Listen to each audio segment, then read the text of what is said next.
It's Friday, December 1st, 2023. Welcome to episode 80 of the Alameda Postcast, an audio service of the Alameda Post. I'm your host, Scott Peeler, back with you after Thanksgiving break. So if you've got one, open up that first Advent calendar door and let's get caught up this week on the Alameda Postcast. The Ferry wins a major grant to assist with electrification. The U.S. District Court upholds Alameda's rent control for Barnhill Marina. Alameda PD releases October's crime statistics. City Council approves renovations to the Veterans Memorial Building. Look for a parcel tax renewal on the ballot in March. The city looking for your input on the next phase of Estuary Park and Fernside Boulevard improvements. The Post heads to UCLA to address the California Senate. And a young Alameda filmmaker finds success with her very first project. These stories and more on this episode of the Alameda Postcast.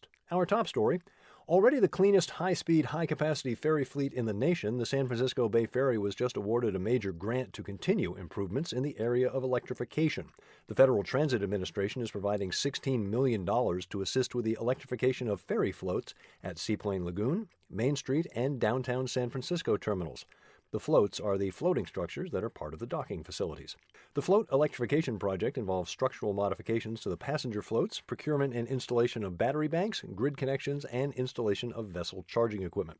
Additional funding for the float electrification project will come from regional Measure 1 bridge tolls and Alameda County's transportation sales tax, Measure BB. WIDA has now secured roughly $117 million in funding from local, state, and federal agencies to implement its REEF, or Rapid Electric Emission-Free Ferry Program. This includes state and federal funding for system planning, new battery electric vessels, and shoreside infrastructure. For full details on the grant and the REEF program, see alamedapost.com/news. Staying on the water for a moment, all the way back in episode 2 of the Postcast, we started covering the situation at Barnhill Marina, the eclectic collection of floating homes near the Posey Tube. In April of 22, in the wake of an ownership change and complaints of exorbitant rent increases at Barnhill, the City Council voted to extend Alameda's rent control program to the floating houses at Barnhill. In September of last year, Governor Newsom signed a bill into law that protected floating home marinas in Alameda, Contra Costa, and Marin counties from steep rental increases. Last December, Barnhill's new owners, Valley Investments Redwood LLC, challenged Alameda's rent stabilization law in federal court. In November, the U.S. District Court for the Northern District of California confirmed the City of Alameda's rent control protections for houseboats and liveaboard vessels at floating home marinas. The court dismissed Valley's lawsuit with prejudice, determining that the city's rent control ordinance is, quote, drawn in an appropriate and reasonable way to advance a significant and legitimate public purpose, end quote.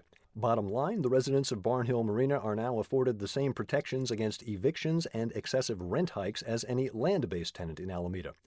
For full details on the court's decision, as well as a link to the complete court order, visit alamedapost.com/news. The Alameda Police Department has released their crime statistics for the month of October, and once again, there's positives and negatives. Auto thefts remain by far the number one concern, with 137 reported for the month, an increase of 10 from September, but 2 below August's high of 139. A bright spot: recoveries of stolen vehicles are up.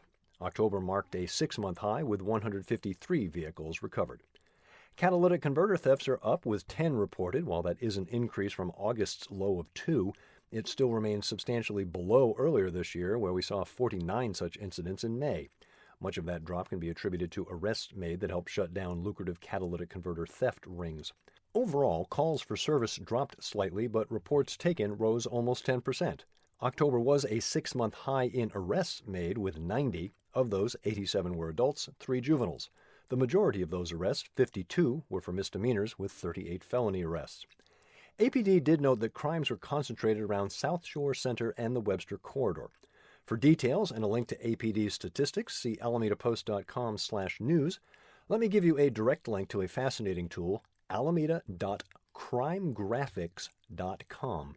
This interactive map provided by the APD lets you search different crimes and different time frames. Kudos to APD for their user-friendly transparency.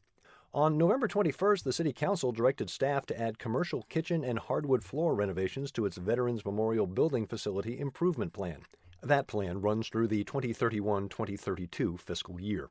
The building on Central Avenue was added to the National Register of Historic Places in 2007, 11 years after the city assumed control of the facility from the county. Since 2017, the city has spent over $800,000 on building maintenance and restoration. The new renovations are expected to cost $547,000 and include restoring the hardwood floors in the auxiliary auditorium and installing a commercial kitchen, with the idea that a commercial kitchen would make the building more attractive as a host of special events. A point of contention is that the kitchen is one floor below the auditorium, making serving somewhat more difficult. This point was raised by Mayor Marilyn Ezzy Ashcraft, noting the arrangement would be an impediment to increased rentals.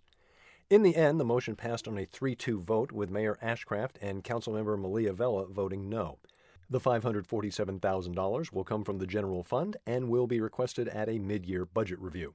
In other decisions, the Council accepted an update on the Oakland-Alameda Estuary Bridge project and rejected final passage of an ordinance amending and enhancing the Rent Control Capital Improvement Plan program, and voted to have that item returned to Council at a future meeting.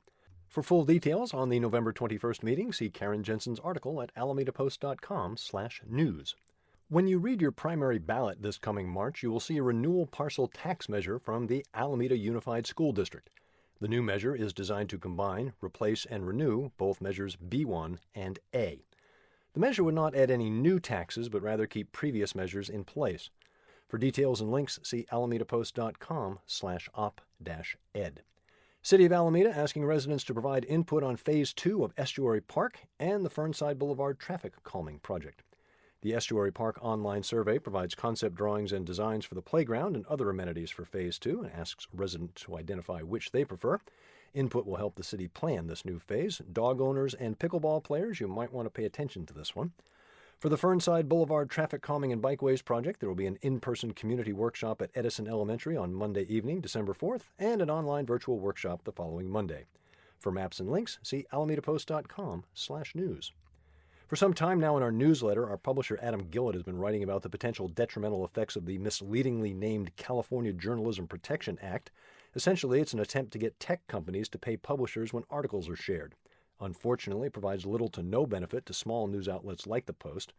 On Tuesday, December 5th, Adams travels to L.A. to testify before the California Senate Judiciary Committee at an informational hearing entitled The Importance of Journalism in the Digital Age. Also on the docket, the president of Google's news division and the president of the L.A. Times. I look forward to what Adam has to say after this important hearing. Most high school grads head off to college after enjoying the summer. Alameda High graduate Annika Jensen took a different path. She decided to take a gap year, and to explore an interest in filmmaking, she attended a summer workshop at the San Francisco Film School and shot a short film here in Alameda.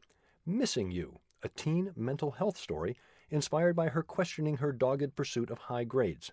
With her teacher's encouragement, she submitted it for consideration to 20 film festivals. Missing You took second prize in the Young Directors category at the Inner City Short Film Festival of Los Angeles and honorable mention for Best Child Actor. It also received a special mention at the Global Shorts Film Festival. It's a fascinating story, and you can follow Annika's path at alamedapost.com/features. If you're out and about for holiday traditions, you might even encounter Annika at the Dickens Fair. I went there this last weekend. What a great way to kick off Christmas. Always like to pass along my hidden gem finds. This one takes us slightly off island. Yeah, we've got breweries, wineries, and distilleries in Alameda, but we don't have a cidery. For that, head to San Leandro's Blindwood Cidery, open Friday through Sunday, right near the Oyster Bay Park entrance. They're making some great artisanal ciders there, and it's a nice place to get away from the hustle and bustle of the season. Don't forget, until the end of the year, your donation to the Alameda Post goes twice as far thanks to Newsmatch, who will match your donation to the Post dollar for dollar. Encinal High School Drama presents their fall production this weekend, Clue, based on the cult classic movie adaptation of everyone's favorite whodunit board game, Friday and Saturday night, and a Saturday matinee. Details on Encinal Drama's Facebook page. AlamedaPost.com/events for a guide to everything going on in Alameda this weekend. Some quick highlights. Food Bank Players present a Christmas Carol at First Congregational Church this weekend. Little Flippers class for kids age 5 to 12 at the Pacific Pinball Museum Saturday morning. Lighted Yacht Parade is Saturday evening, and this year we look to have good weather. Downtown Alameda offering the Hot Cocoa Stroll on Saturday. And don't forget the Alameda Point Antiques Fair on Sunday, so plan your travels accordingly. Many, many more events at AlamedaPost.com/events. Thank you for supporting local news for Alameda. Join us as a member, AlamedaPost.com/memberships. Remember, you can also find us on Facebook, Instagram, YouTube, Mastodon, Threads, Blue Sky, as well as our own subreddit. And don't forget to subscribe to our channel on Apple News. Find the Postcast wherever you get your podcasts, or simply tell your smart device to play the Alameda Postcast podcast. I'm Scott Peeler. I'll be back next Friday with episode 81 of the Alameda Postcast.